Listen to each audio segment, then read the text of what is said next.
नमस्कार, मी गिरीश निकम. साम न्यूजमध्ये आपल्या सर्वांचं स्वागत. आणि बुलेटिनच्या सुरुवातीलाच एक बातमी आहे लाडकी बहीण योजनेसंदर्भातील, कारण ही मोठी बातमी आहे. अपात्र बहिणींमध्ये आता तुमचा देखील नंबर लागू शकतो. बघा, बातमी जरूर बघा, कारण महायुती सरकारनं आता टप्प्याटप्प्यानं तब्बल 50 लाख अर्ज हे अपात्र ठरवण्याचं टार्गेट ठेवल्याची माहिती सूत्रांनी दिलेली आहे. सत्तेवर येता सरकारनं 9 लाख लाडक्या बहिणींचे पैसे हे कापलेले आहेत. त्यामुळे आता सरकारनं महिन्याला 135 कोटी तर वर्षाला 1620 कोटी रुपये वाचवलेले आहेत. आता टप्प्याटप्प्यानं 50 लाख बहिणींना अपात्र करण्याचं उद्दिष्ट असल्याची माहिती सूत्रांनी दिलेली आहे. गेल्या 2 महिन्यात 9 लाख लाडक्या बहिणींचे पैसे बंद झालेत. गेल्या 2 महिन्यात 9 लाख लाभार्थींची संख्या कमी झाली आहे. छाननीमध्ये जानेवारी महिन्यात 5 लाख तर फेब्रुवारीत 4 लाख महिला अपात्र ठरल्यात. योजनेचे निकष लावल्यानंतर टप्प्याटप्प्याने 50 लाख महिला अपात्र होण्याची शक्यता वर्तवली जाते. त्यामुळे सरकारच्या तिजोरीवरील खर्च दरमहा 135 कोटी आणि वर्षाला 1620 कोटी रुपये वाचणार आहे. आता विरोधकांच्या आरोपांकडे वळूया. सरकारला ईव्हीएमचा घोळ करायचा होता आणि म्हणून लाडकी बहीण योजना आणली, असा गंभीर आरोप काँग्रेसच्या खासदार प्रणिती शिंदेंनी केलाय. लाडकी बहीण योजनेमुळे सरकारकडे इतर योजनेसाठी पैसे नाहीत, आता 9 लाख लाडकी योजनेतून काढल्या, असा दावा देखील प्रणिती शिंदेंनी केला. महाराष्ट्राची तिजोरीच आता आर्थिक अडचणीत सापडली आहे. लाडकी बहिणीचे आता 9 लाख लाभार्थी कट होत आहेत आणि हे आपल्याला माहितीच होतं, एकदा होणार होतं. त्या लाडकी बहीण योजनेकडे सगळे पैसे वळवल्यामुळे अनेक योजना, पीएम किसान, संजय निराधार, सगळ्या योजना बंद आहेत. लाडकी बहीण आपण म्हणतो एक आय वॉश होतं. ऍक्च्युली त्यांना ईव्हीएमच करायचं होतं, पण ईव्हीएम वरच कसं म्हणून लाडकी बहीण मुळे आम्ही जिंकलो. ऍक्च्युली ते ईव्हीएम मुळे, त्यासाठी ती लाडकी बहीण समोर आणलेली. लाडकी बहीण योजनेची बातमी पाहिली. आता राज्यभरातल्या आणखी काही घडामोडींचा आपण वेगवान आढावा घेऊया. टॉप 5 मधून सुरुवातीला बातमी सावंतांना आलेल्या धमकी प्रकरणाबाबत. इंद्रजित सावंत धमकी प्रकरणी प्रशांत कोरटकरवर गुन्हा दाखल करण्यात आला आहे. कोरटकरकडे वेपन असल्याची माहिती देखील समोर येते. या वेपनमुळे सावंत यांच्या जीवाला धोका उद्भवू शकतो. त्यामुळे कोरटकरकडचं जे हत्यार आहे ते पोलिसांनी जप्त करावं, अशी मागणी मराठा समाजाचे नेते दिलीप देसाईंनी केली. साम टीव्हीच्या बातमीची मुख्यमंत्र्यांनी दखल घेतली. इतिहास अभ्यासक इंद्रजित सावंतांना आलेल्या धमकी प्रकरणी मुख्यमंत्र्यांनी पोलिसांना चौकशीचे आदेश दिले. कोल्हापूरच्या पोलीस अधीक्षकांना फोन करून त्यांनी आदेश दिले. साम टीव्हीनं सर्वात आधी इंद्रजित सावंतांना धमकी आल्याची बातमी दाखवली होती.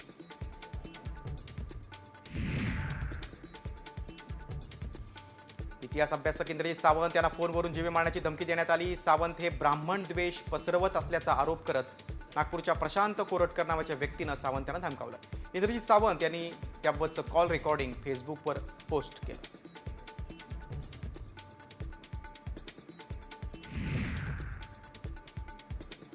इंद्रजित सावंतांना धमकी देणाऱ्याला अटक करा, अशी मागणी मराठा नेते विनोद पाटलांनी साम टीव्हीशी बोलताना केली. इतिहास अभ्यासक इंद्रजित सावंत यांना घरात घेऊन मारण्याची धमकी देण्यात आली होती. इंद्रजित सावंत हे ब्राह्मण द्वेष पसरवत असल्याचा आरोप करण्यात आलाय. कोरटकर नावाच्या व्यक्तीनं ही धमकी दिली.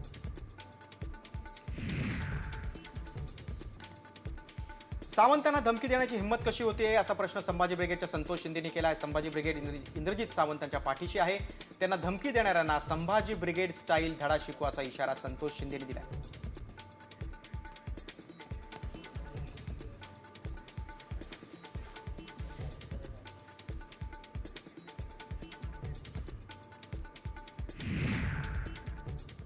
आणि आपण आता अन्नत्याग आंदोलनाबाबतच्या टॉप 5 बातम्या पाहूया.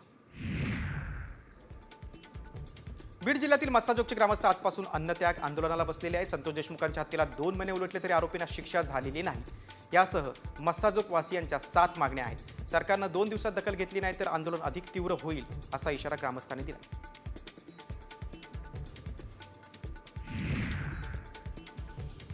धनंजय देशमुखांनी वैद्यकीय तपासणी करण्यास नकार दिला. संतोष देशमुखांच्या आईची तसेच मुलगी वैभवीची आरोग्य तपासणी करण्यात आली. सरपंच संतोष देशमुखांच्या हत्येला 77 दिवस पूर्ण झालेत. धनंजय देशमुखांसह मस्साजोगच्या ग्रामस्थांनी अन्नत्याग आंदोलनाला आजपासून सुरुवात केली.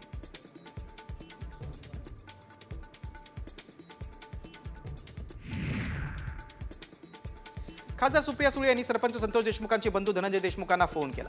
मसाजोगमध्ये अन्नत्याग आंदोलन सुरू आहे. या आंदोलनाची माहिती घेण्यासाठी सुळेंनी फोन केला होता. तुमच्या आणि आईच्या प्रकृतीची काळजी घ्या असं सुप्रिया सुळेंनी सांगितलं.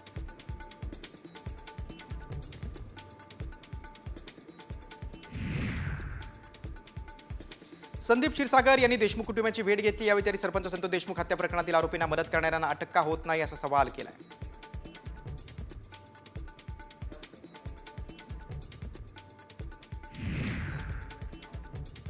मसाजोग ग्रामस्थांच्या आंदोलनाला वारकरी संप्रदायानं पाठिंबा दिलाय. वारकरी संप्रदायाचे प्रतिनिधी भागचंद महाराज झांजे यांनी स्वतः आंदोलनस्थळी उपस्थित राहून पाठिंबा दर्शवत अन्नत्याग आंदोलनात सहभाग घेतलाय.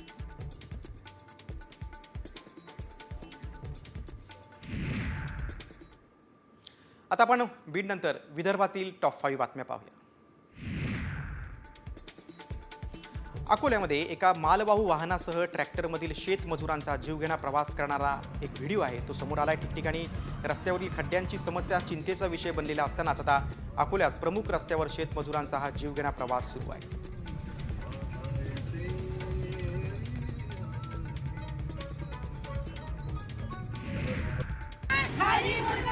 नीलम गोरेंनी केलेल्या विधानानंतर उद्धव ठाकरे गटाच्या महिला आक्रमक झाल्या. बुलढाणा जिल्हाधिकारी कार्यालयासमोर नीलम गोरेंच्या फोटोला जोडे मारत निषेध केला. उद्धव ठाकरेंवर टीका केली की पद मिळतील या लाचारीतून गोरेंनी केलेलं हे विधान आहे असं पलटवार जयश्री शेळके यांनी केला. मागे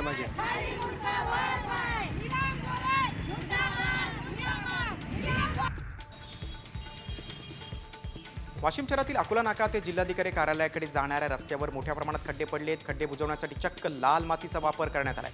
त्यामुळे रस्त्यावरची धूळ उडते. नागरिकांना या धुळीचा मोठा त्रास सहन करावा लागतो.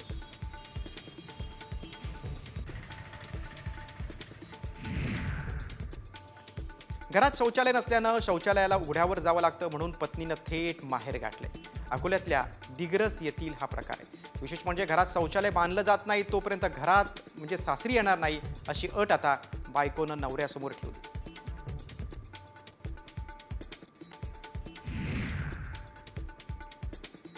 महाशिवरात्रीच्या पावन पर्वावर सालबर्डी कोंडेश्वरकरिता 950 पेक्षा अधिक बस फेऱ्यांचं नियोजन करण्यात आलंय. अमरावती, मोर्शी, बडनेरासह 8 डेपोतून बसेस सोडण्यात येणार आहेत. 23 फेब्रुवारी ते 2 मार्च दरम्यान या बसेस धावतील. या दरम्यान महिलांना प्रवासात 50% सूट तसंच ज्येष्ठ नागरिकांना देखील ही सवलत शासनाकडून दिली जाणार आहे.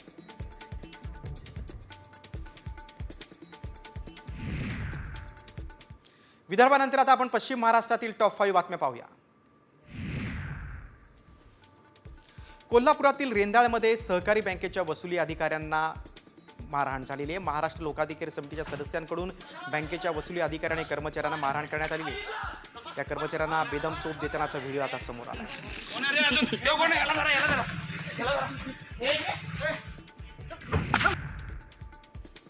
पंढरपूरमध्ये श्री विठ्ठल रुक्मिणी मंदिराचं जतन आणि सुशोभीकरणाचं काम सुरू आहे. हे काम पुरातत्व विभागाच्या मार्गदर्शनाखाली सुरू आहे. मंदिरातील बहुतांश काम पूर्ण झाले तर संपूर्ण कामासाठी 1.5 वर्षांचा कालावधी लागणार. त्यामुळे मंदिराला 700 वर्षांपूर्वीचं रूप प्राप्त होणार आहे.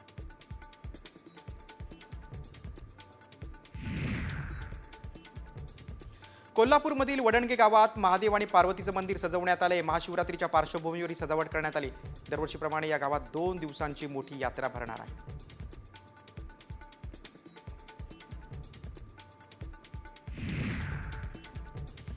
मराठवाड्यात टँकरची मागणी सुरू झाली. आतापर्यंत जवळपास 40 गाव वस्तींवर टँकरनं पाणी पुरवठा करावा अशी मागणी आल्याची माहिती समोर आली. मात्र अद्याप एकही टँकर मंजूर झालेला नाही. गेल्या वर्षी फेब्रुवारी महिन्यात मराठवाड्यातील 3 जिल्ह्यांमध्ये 216 टँकरनं पाणी पुरवठा झाला होता. त्यात सर्वाधिक 105 टँकर छत्रपती संभाजीनगर जिल्ह्यात होते.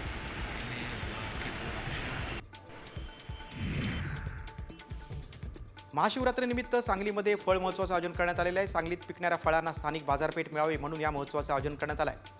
कल्पद्रुम क्रीडांगणावर हा महोत्सव पार पडतोय.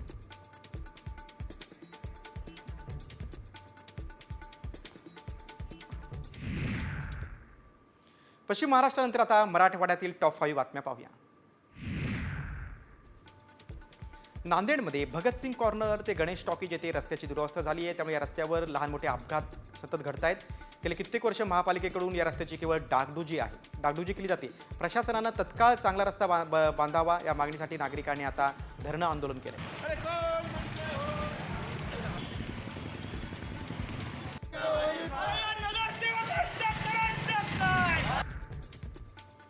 छत्रपती संभाजीनगरच्या सर्व पोलीस ठाण्यात आता सायबर गुन्ह्यांसाठी स्वतंत्र डेस्क असणार आहे. सायबर गुन्ह्यांची संख्या वाढत असल्यानं जलद तपासासाठी 16 पोलीस ठाण्यांमध्ये अशा तक्रारींसाठी स्वतंत्र डेस्क सुरू करण्याचा निर्णय पोलीस आयुक्त प्रवीण पवार यांनी घेतला आहे.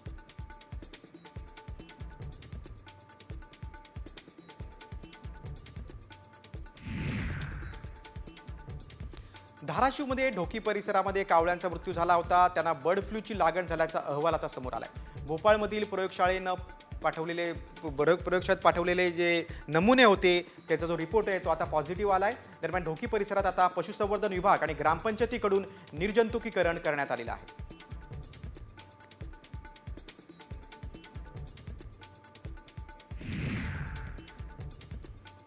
नांदेड शहरातील शहीदपुरा परिसरात झालेल्या गोळीबारात 2 आरोपींना महाराष्ट्र एटीएसच्या पथकानं पंजाबमधून अटक केली. त्यांच्या विरोधात वजिराबाद पोलीस ठाण्यात गुन्हा दाखल करण्यात आला.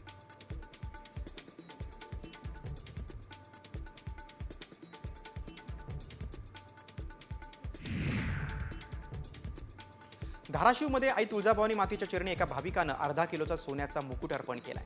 यावेळी भाविक कुटुंबियांचा तुळजाभवानी मातेची प्रतिमा आणि महावस्त्र देऊन सत्कार करण्यात आला.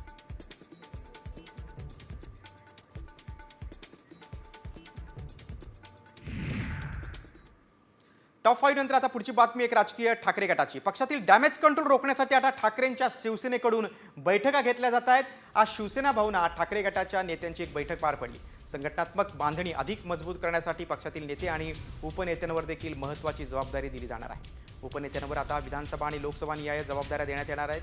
उपनेते राज्यभर दौरा देखील करणार आहेत. सामान्यांचे प्रश्न सोडवणं, सदस्य नोंदणी करणं, विधानसभा निहाय आगामी महापालिका स्थानिक स्वराज्य संस्थांच्या निवडणुकीसाठी तयारी करणं अशा जबाबदाऱ्या आता उपनेत्यांवर असणार आहेत. ठाकरेंच्या नेत्यांच्या दौऱ्यांची सुरुवात एकनाथ शिंदेंच्या बालेकिल्ला असलेल्या ठाण्यापासून 2 मार्चला होणार आहे.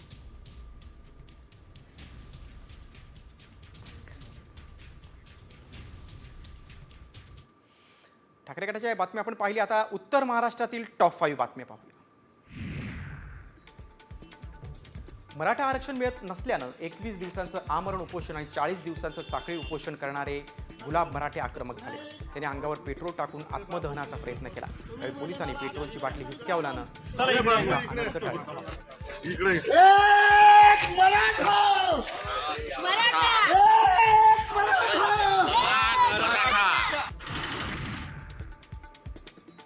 जळगाव ही सुवर्ण नगरी म्हणून ओळखली जाते. मात्र आता फळांचं गाव अशी ओळख व्हावी यासाठी महापालिकेने पुढाकार घेतलाय. महापालिकेमार्फत केल्या जाणाऱ्या कामाच्या करारनाम्यात फळांचं झाड लावणं बंधनकारक केलं जाणार आहे.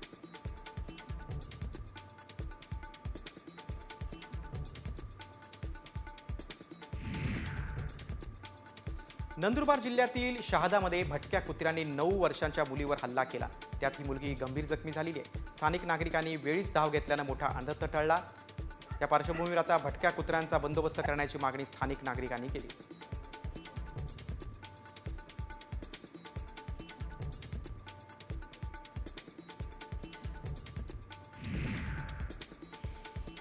नंदुरबार जिल्ह्यात तोरणमाळ येथे गुरु गोरक्षनाथांच्या यात्रेला सुरुवात झाली आहे. या यात्रेला जटाधारी साधू देखील उपस्थित झाले. नाथ संप्रदायाच्या भाविकांसाठी हे पवित्र स्थळ आहे. दरवर्षी 1 लाख भाविक इथे दर्शनासाठी येत असतात.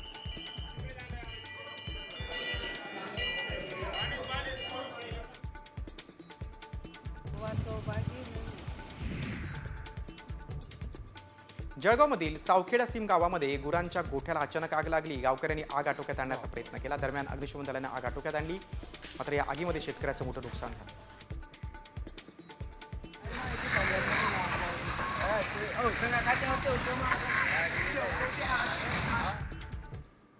उत्तर महाराष्ट्रानंतर आता कोकणातील टॉप 5 बातम्या पाहूया. राजापूर मतदारसंघातील आमदार किरण सामंत यांनी मोठा गौप्यस्फोट केला आहे. मला खासदारकी लढवायची होती. राजन साळवी राजापूरचे आमदार आणि मी खासदार असं सांगण्यात आलं होतं, असा गौप्यस्फोट सामंत यांनी केला आहे. तसंच एकनाथ शिंदेने उठाव केला तेव्हा राजन साळवींचा देखील सहभाग होता असं देखील सामंत यांनी म्हटलंय.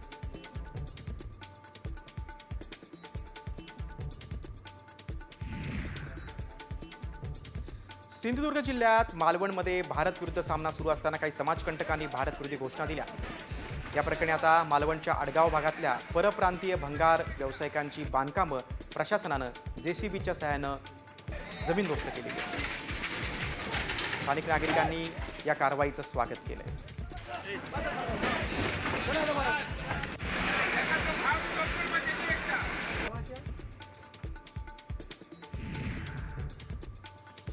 रायगड जिल्ह्यातील पेणमधल्या अनेक मूर्तिकारांनी मंत्री भरत गोगावले आणि आमदार महेंद्र दळवी यांची भेट घेतली. पीओपींच्या मूर्तीवर बंदी आहे, ती बंदी उठवावी या मागणीसाठी मूर्तिकारांनी भेट घेतली. पीओपींच्या मूर्तीवर बंदी घातली तर व्यावसायिकांवर बेरोजगारीचे वेळ येईल अशी तक्रार मूर्तिकारांनी केली.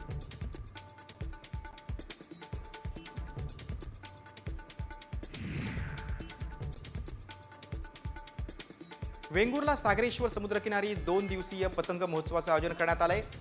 माझा वेंगुर्ले या संस्थेनं सलग 6व्या वर्षी या पतंग महोत्सवाचं आयोजन केलं होतं. या महोत्सवाला पर्यटकांची मोठी गर्दी पाहायला मिळाली. टीम बेंगलोर आणि टीम फ्लाय 360 डहाणूच्या सदस्यांनी या पतंगबाजीचं आयोजन केलं. तर आपण जरूर ही तिकीट खरेदी करावीत.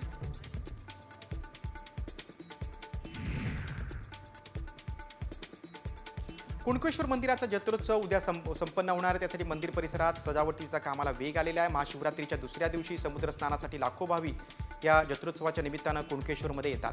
येणाऱ्या भाविकांची गैरसोय होऊ नये म्हणून कुणकेश्वर मंदिर समितीनं चोख नियोजन केलं.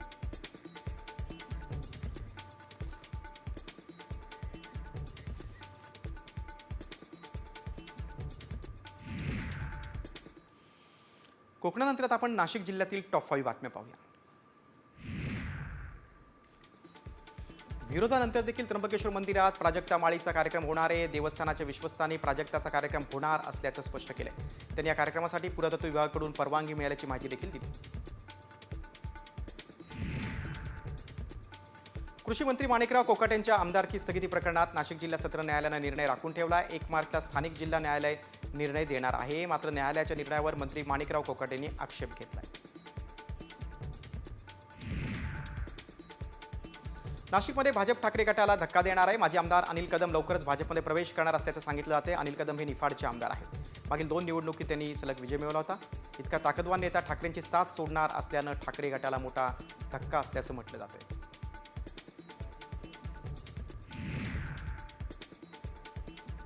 नाशिक जिल्हा रुग्णालयातील परिचारकांची सुरक्षा वारेवर आली आहे. 2 गटात झालेल्या हाणामारीतील जखमींची पुन्हा जिल्हा रुग्णालयातल्या इमर्जन्सी वॉर्डमध्ये हाणामारी झाली. या आरोपींनी एकमेकांवर खुर्च्या आणि स्टूल फेकून मारले. अचानक झालेल्या हाणामारीमुळे रुग्णालयातील महिला डॉक्टर आणि परिचारिकांमध्ये भीतीचं वातावरण आहे.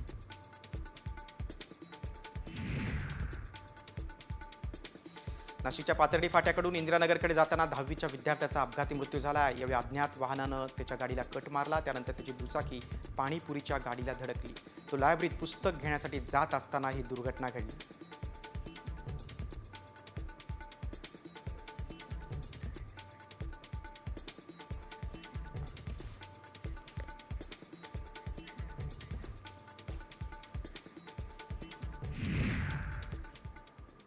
व्हायरल सत्य रिपोर्ट आता आपण पाहणार आहोत टॉप 5 बातम्यानंतर. अभिनेता गोविंदाचा घटस्फोट होणार असल्याची चर्चा सुरू आहे आणि गोविंदा आणि त्याची पत्नी सोबत राहत नसल्याचा देखील दावा सोशल मीडियावर करण्यात आलाय. मात्र खरंच अभिनेता गोविंदाचा घटस्फोट झालाय का याची आम्ही पडताळणी केली. त्यावेळी काय सत्य समोर आलंय चला पाहूयात साम टीव्हीचा हा खास रिपोर्ट. अभिनेता गोविंदा सुनीताचा घटस्फोट.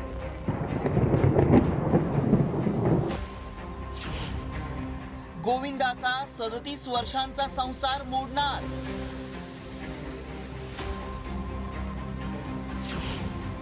व्हायरल मेसेज मागचं सत्य काय? गोविंदा 80च्या दशकात ज्यानं सिनेमे गाजवले, कोट्यवधी प्रेक्षकांना आपलंसं केलं, तोच गोविंदा आता वैवाहिक जीवनात अडचणीत आलाय. गोविंदा आणि त्याची पत्नी सुनीता आहुजाचा घटस्फोट होणार असल्याच्या चर्चा सुरू आहेत.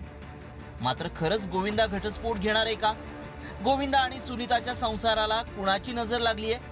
असं काय झालं की दोघांनी वेगळं होण्याचा टोकाचा निर्णय घेतलाय? असे अनेक प्रश्न व्हायरल होत आहेत. त्याआधी मेसेजमध्ये काय दावा केलाय पाहूयात. बॉलिवूड अभिनेता गोविंदा घटस्फोट घेणार आहे. दोघंही सोबत राहत नाहीत, त्यामुळे गोविंदा आणि पत्नी सुनीताचा घटस्फोट होणार आहे. हा मेसेज व्हायरल होत असल्यानं खरंच यात तथ्य आहे का? कारण गोविंदाचे कोट्यवधी फॅन्स आहेत, त्यामुळे याचं सत्य अनेकांना जाणून घ्यायचंय. आमच्या टीमनं याबाबत अधिक माहिती जाणून घेण्याचा प्रयत्न केला. त्यावेळी आमच्या पडताळणीत काय सत्य समोर आलं पाहूयात. गोविंदा आणि सुनीताचं लग्न 1987 साली झालं.